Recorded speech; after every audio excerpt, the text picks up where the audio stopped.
하나님께서 오늘 우리에게 주신 말씀은 출애굽기 9장 13절에서 35절 말씀입니다. 출애굽기 9장 13절에서 35절 말씀입니다.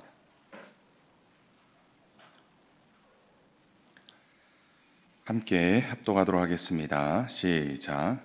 여호와께서 모세에게 이르시되 아침에 일찍이 일어나 바로 앞에 서서 그에게 이르기를 히브리 사람의 하나님 여호와의 말씀에 내 백성을 보내라. 그들이 나를 섬길 것이니라.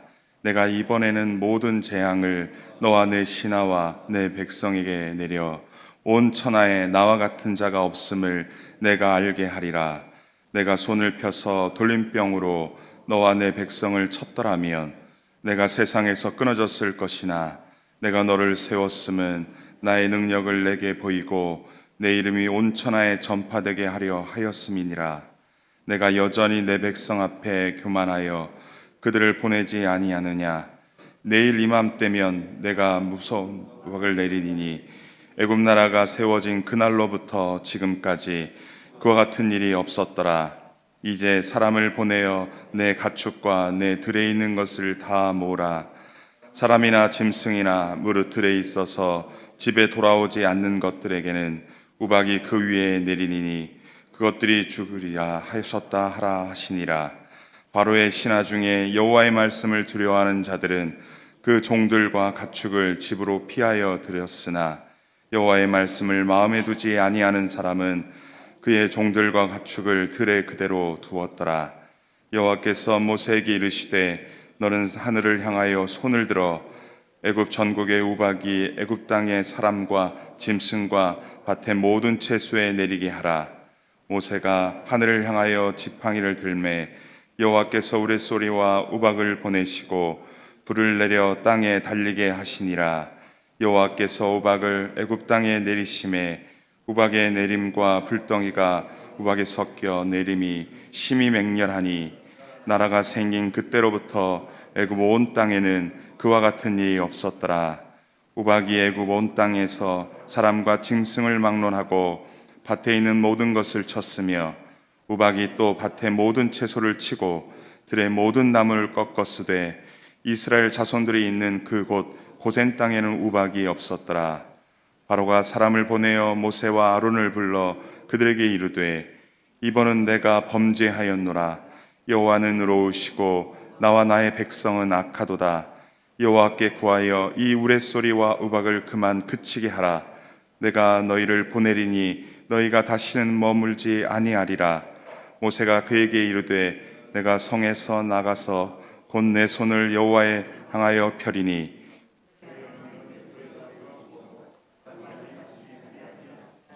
세상이 여호와께 속한 줄을 왕이 알리이다. 그러나 왕과 왕의 신하들이 여호와 하나님을 아직도 두려워하지 아니할 줄을 내가 아나니이다. 그때 보리는 이삭이 나왔고 삼은 꽃이 피었으므로 삼과 보리가 상하였으나 그러나 밀과 쌀 보리는 자라지 아니한 고로 상하지 아니하였더라. 모세가 바로를 떠나 성에서 나가 여호와를 향하여 손을 펴매 우레소리와 우박이 그치고 비가 땅에 내리지 아니하니라. 바로가 비와 우박과 우레소리가 그친 것을 보고 다시 범죄하여 마음을 완악하게 하니 그와 그의 신하가 꼭 같더라. 바로의 마음이 완악하여 이스라엘 자손을 내보내지 아니하였으니 여호와께서 모세에게 말씀하심과 같더라. 아멘. 하나님께서는 애굽에 7번째 재앙을 내리십니다. 우박은 구약에서 종종 하나님의 심판의 도구로 사용되어 왔습니다. 하나님께서는 창조주로서 자연 만물을 다스리시고 주관하시는 분이심을 나타내 보이십니다. 13절에서 하나님께서는 모세에게 아침 일찍이 일어나 바로 앞에 서서 하나님의 말씀을 전하라 하십니다. 아침에 바로에게 나가라는 말씀은 지금 3번을 반복하고 있습니다. 7장 15절과 8장 20절과 오늘 본문의 말씀입니다. 이것은 하나님께서 애굽에 내리시는 재앙의 순환을 보여주고 있는 것입니다. 점점 강조되고 강화되고 그리고 세어지고 있음을 보여주고 있습니다. 또 내용에서 볼 때는 하나님께서는 모세를 통하여 히브리 사람 여호와의 말씀에 내 백성을 보내라. 그들이 나를 섬길 것이라며 하나님의 뜻, 그 당신의 뜻을 지금 반복적으로 강조하고 있습니다. 모세는 반복적인 주님의 명령에도 지치지 않고 처음에 두려웠던 그 마음, 원망했던 마음은 이제 사라지고 담대하게 그 말씀을 전합니다. 14, 16절에서 하나님께서는 애굽에 재앙을 내리시는 이유에 대해서 말씀하십니다. 왜 애굽에 재앙을 내리시는지에 대해서요.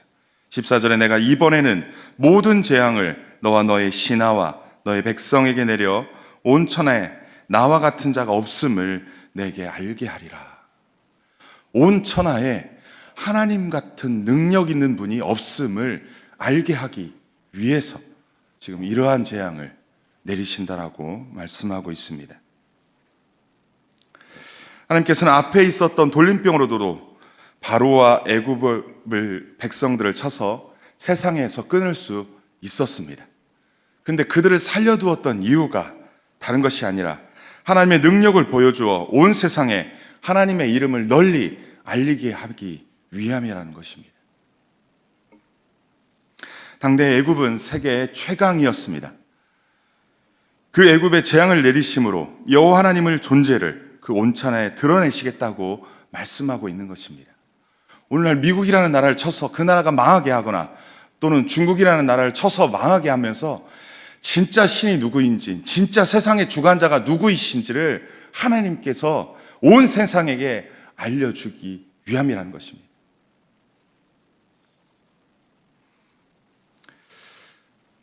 바로와 그의 백성들이 자신들의 종이었던 히브리 부족의 하나님에게 초토화됐다라는 것이 온 세상에 알려진다면 그것은 진짜 신이라는 것이죠. 어느 지역적인 지역의 신이나 어느 한 나라의 어느 한 민족의만의 신이 아니라 그 작은 부족으로부터 시작했던 그들이 믿던 그들과 함께했던 하나님이 정말 세상에 진짜 하나님, 유일하신 하나님임을 만방에 드러내시겠다는 우리 하나님의 뜻입니다. 오늘 우리도 내가 연약하다고 해서 우리 하나님이 연약한 분이 아니십니다. 내가 부족하다고 해서 우리 하나님이 나와 함께 한다고 해서 우리 하나님이 연약한 하나님이 아니라는 것입니다. 누가 의지하느냐의 문제가 아니라 그분이 진짜 하나님이냐 아니냐의 문제인 것입니다. 우리 하나님은 나와 같은 연약한 자에게 은혜와 긍휼을 베푸시는 사랑의 결정체, 사랑 자체이십니다. 하나님이 연약하고 무능력한 것이 아닙니다. 따라서 하나님의 능력을 우리가 스스로 제한해서는 안 될 것입니다. 하나님을 하나님 되게 해야 할 것입니다. 우리 같은 연약한 자를 들어서 강한 자를 부끄럽게 하시는 분이십니다. 나아가 하나님께서는 우리를 통해 하나님을 알지 못하는 자들에게 당신의 이름이 알려지고 영광 받으시기를 기뻐하십니다. 따라서 우리의 삶을 통해 우리가 사는 모든 영역에서 하나님의 이름이 널리 알려지고 드러날 수 있도록 그리스도의 선한 영향력을 우리의 삶 가운데 나타나 보이시는 그러한 은혜가 있기를 주님의 이름으로 축원합니다. 17, 19절에서 하나님께서는 우박재앙을 예고하시며 처음으로 바로에게 이 우박으로부터 피할 방법을 알려주십니다. 하나님께서는 바로에게 내가 여전히 내 백성 앞에 교만하여 내 백성을 보내지 않기에 내일 이맘때에 매우 큰 우박을 퍼부을 것이라고 경고하십니다. 하나님께서 내일 이맘때라고 정확한 기한을 정하십니다. 이 재앙은 결코 우연이 아님을 말씀하고 계십니다. 그것도 애굽 나라가 세워진 그날로부터 지금까지 그와 같은 일이 한 번도 내린 적이 없는 큰 우박이라 말씀하십니다. 아마 바로와 그 신하들도 하나님의 경고의 말씀이 이미 거짓이 아님을 여러 차례를 통해서 알았을 것입니다. 그런데 하나님께서는 바로에게 재앙의 경고뿐 아니라 그와 같은 재앙을 피할 수 있는 방법까지 말씀해 주십니다. 그것은 내일 이맘때 재앙이 있을 것이니 사람이든 가축이든 집에 돌아오지 않고 들에 있는 것에 대해서만 죽임을 당할 것이다 라고 구체적으로 그 시와 그리고 그 피할 방법을 말씀해 주시는 것입니다. 따라서 하나님의 재앙에 이 경고의 말씀을 듣고 믿고 믿음으로 반응하는 자들에게는 살 것이고, 믿지 않고 받아들이지 않고 그것을 거부하는 자들에게는 죽임을 당할 것임을 분명하게 경고하고 있는 것입니다. 하나님께서는 당신의 백성이 아니라도 하물며 그들의 가축이라도 생명을 가볍게 여기시는 분이 아니십니다. 20절, 21절 말씀에 바로의 신하 중에 하나님의 말씀을 두려워하는 자들은 어떻게 반응합니까? 그 종들과 가축을 집으로 피하여 드렸습니다. 그리고 하나님의 말씀을 마음에 두지 않는 사람들은 그 종들과 가축을 들에 그대로 두었다고 말씀합니다. 하나님 말씀에 대한 믿음의 반응과 믿지 못한 자들의 반응이 나타난 것입니다. 22절, 26절에서 드디어 하나님의 경고의 말씀대로 우박의 재앙이 애굽의 온 땅에 임하게 됩니다.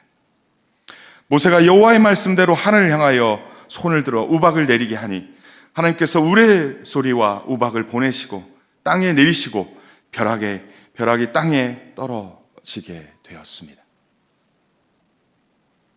애굽 온 땅의 우박이 사람이나 짐승이나 할 것 없이 들에 있는 모든 것을 쳤다고 말씀합니다.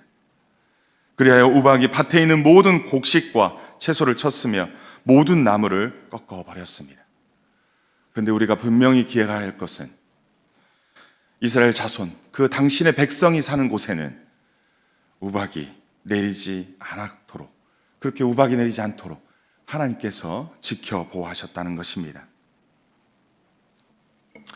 하나님의 말씀을 듣고 믿음으로 반응하는 자들은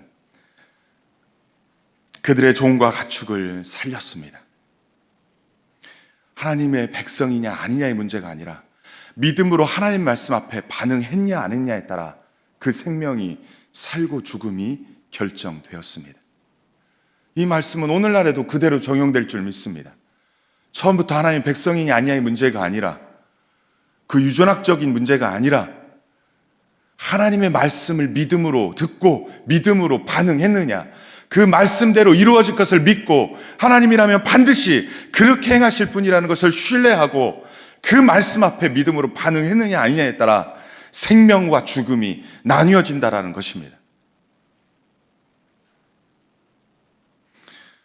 오늘날 우리도 하나님 말씀에 믿음으로 반응해야 할 것입니다. 하나님께서는 당신의 약속의 말씀을 반드시 지키시는 신실하신 하나님이십니다.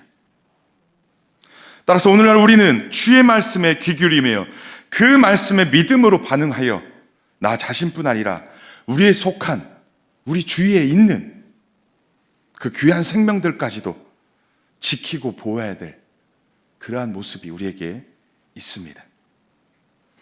27절, 28절, 바로는 엄청난 재앙을 경험하자 사람을 보내어 모세와 아론을 부릅니다.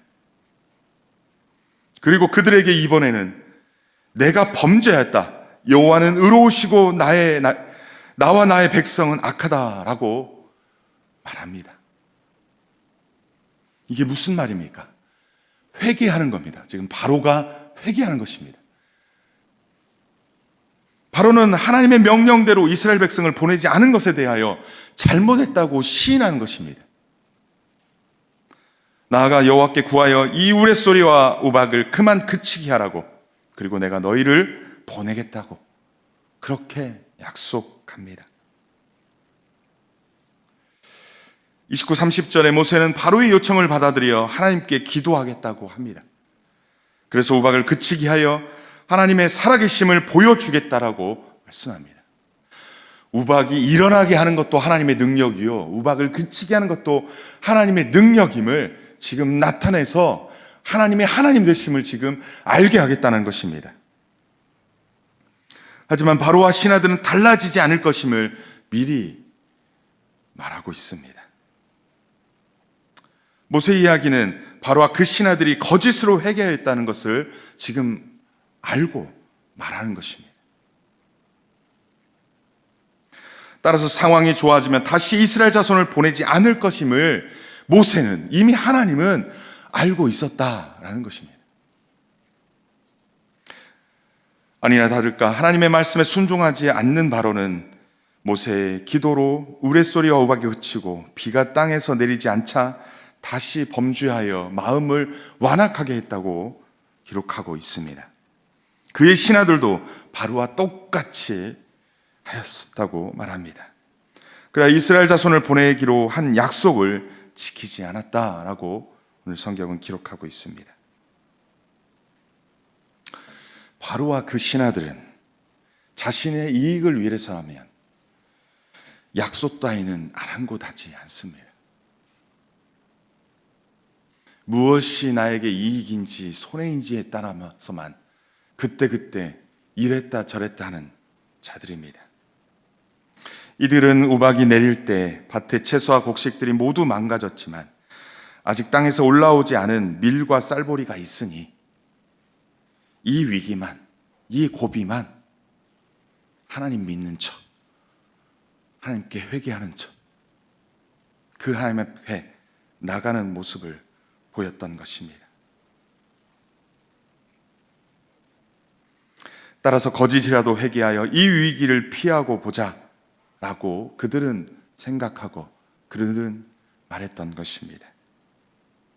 정말 악한데 지혜롭고 선한데 미련한 자들의 대표적인 모습일 것입니다.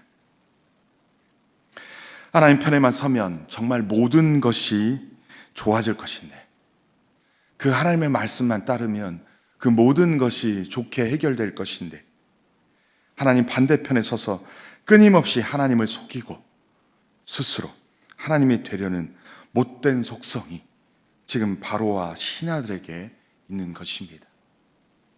그렇다면 오늘날 우리는 어떻습니까? 오늘날 우리는 하나님 앞에 어떠한 모습으로 나아옵니까? 정말 모든 순간마다 어떠한 상황에서도 하나님 편에 서 있습니까? 아니면 문제만 해결하기 위해 잠시 잠깐 하나님이 필요합니까? 위험을 피하기 위해 잠시 하나님이 필요한 것은 아닙니까? 아니면 모든 순간 어떠한 상황에서도 하나님 편에 서는 자들, 그런 자들입니까? 이 시간 이 말씀 앞에 우리를 도전하고 계십니다. 모든 순간 어떠한 상황에서도 하나님 편에 서는 자들이 됩시다. 내가 좋을 때냐, 내가 나쁠 때냐, 내가 어려울 때냐, 내가 위급한 때냐, 나의 상황과 상관없이 하나님은 존귀하시고 능력이 많으시고 나를 사랑하시고 그 권능의 하나님이시고 그 하나님의 백성들을 지키시고 보호하시는 그 하나님이심을 인정하고 매 순간순간마다 그 하나님 앞에 서며 그 하나님을 인정하며 그 하나님 앞에 나아가는 주님의 모든 백성들 되기를 소원합니다. 하나님을 잃으면 모든 것을 잃는 것입니다. 하나님을 잃는 것은 전부를 잃는 것입니다. 하나님 앞에서 정직하게 신실하게 그 하나님만을 의지하고 의존하며 그 하나님 앞에서만, 그 하나님 편에만 서셔서 하나님으로부터 오는 모든 은혜를 누리시는 저와 우리 모두 되기를 주님의 이름으로 간절히 축원합니다. 오늘 본문에서 하나님은 어떤 분이시고 우리에게 주는 교훈은 무엇입니까? 먼저 하나님께서는 온 세상이 여호와 하나님 같은 능력을 가지신 분이 없다는 것을 알기를 원하십니다. 그 하나님이 증거되기를 원하십니다. 따라서 그 하나님을 온 세상에 알리게 하는 것이 우리의 사명입니다. 바로 증인의 사명인 것입니다. 하나님께서는 재앙을 통해서 하나님이 어떠한 능력을 가지신 분이신지, 당신의 백성을 얼마나 사랑하시는지를 보여주시며 그 하나님을 알기를 원하시고 그 하나님을 증거하기를 원하십니다. 비록 내 자신이 초라하고 연약하다고 해서 우리 하나님이 결코 초라하거나 연약한 분이 아니십니다. 따라서 우리 모두 담대히 당당히 주 하나님만을 자랑하며 증거하며 우리를 통하여 그 하나님이 영광 받기를 소원합니다. 하나님께서는 당신의 백성을 사랑하시되 끝까지 사랑하시며 끝까지 지켜보호하시는 하나님이십니다. 뿐만 아니라 모든 생명을 가볍게 여기시는 분이 아니십니다. 할 수만 있다면 모든 생명이 하나님의 구원을 보기를 원하시는 분이십니다. 또한 하나님께서는 당신의 말씀에 믿음으로 반응하는 자들에게 구원의 은혜를 베푸시는 분이십니다. 따라서 오늘날 우리들도 하나님의 구원하심을 증거하여 할 수만 있다면 많은 생명을 주께로 돌아오게 하는, 정말 우리를 통하여 우리 주위에 있는 많은 사람들이 주께로 돌아오게 하는 은혜가 있기를 간절히 소원합니다. 또한 하나님께서는 진심으로 회개하고 돌아오는 자들을 구원하시는 분이십니다. 과거에 어떠한 잘못을 했고 어떠한 죄악 가운데 있었다 할지라도, 하나님을 거부하고 하나님을 무시하고 하나님을 외면했던 자들이라 할지라도 그들이 생명 되시는 그 하나님을 의지하고 믿음으로 그 말씀 앞에 반응한 자들이라면 생명되게 하실 줄 믿습니다. 하나님께서는 진심으로 회개하고 돌아오는 자들을 구원하십니다. 거짓으로 회개하지 말고 진실되게 회개하여 모든 순간, 어떠한 순간에도 정직하게 하나님 앞에 서시기를 원하십니다. 우리 모두 하나님 한 분이면 충분하다는 확실한 믿음으로 하나님 앞에 서시는 그런 은혜가 있기를 주님의 이름으로 간절히 축원합니다. 말씀 붙잡고 함께 기도했으면 좋겠습니다. 하나님께서는 모든 생명에게 그 생명에게 구원의 기회를 주십니다. 하나님의 말씀을 듣고 믿음으로 반응하는 자들에게 구원의 길을 주십니다. 바로 예수 그리스도로 말미암는 구원의 길을 주셨습니다. 우리가 연약하고 힘이 없다고 해서 우리가 믿는 하나님이 연약하고 힘이 없는 분이 결코 아닙니다. 그 구원의 하나님만을 의지하며 의존하며 주의 말씀에 믿음으로 반응하는, 그렇게 순종으로 나아가는 우리 모두가 되어야 할 것입니다. 나아가 우리를 통하여 우리 주에 있는 하나님이 증거되어야 할 것입니다. 하나님 아버지, 우리가 주님의 말씀에 믿음으로 반응하는 자 되게 하여 주옵소서. 주님을 증거하고 자랑함으로 하나님을 영화롭게 하는 자 되게 하여 주옵소서. 하나님, 우리를 선한 도구로 사용하여 하나님이 드러나고 그 하나님이 증거되게 하여 주옵소서. 우리 합심하여 기도하겠습니다. 전능하신 아버지 하나님, 그렇습니다. 연약하고 부족한 우리에게 하나님은 정말로 우리에게 다가오셔서 생명 되시고 구원 되시며